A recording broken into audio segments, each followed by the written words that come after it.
This is the story of where crops come from. One time, the two boys were spying on their mother, Selu, which means corn, and they saw her go into the barn and close the door.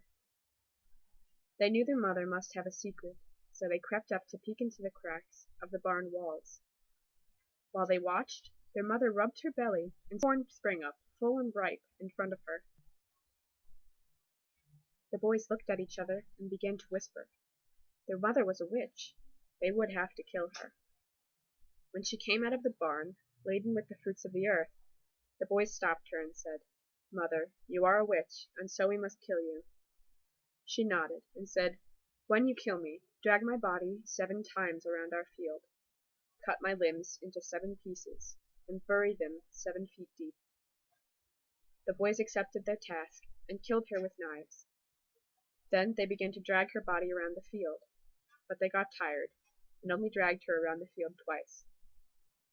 Then they went to cut her up, but their knives were dull from killing her, so they could only cut her at her joints, the softest parts of her limbs.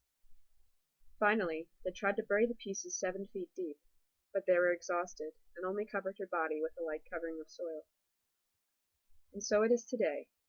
Because they only dragged Selu's body around twice, you could only grow corn twice in a season.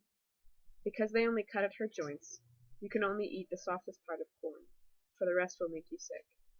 And because they only covered her body with a little soil, you must be very careful to only put a little soil over the corn seedlings, otherwise they will not grow.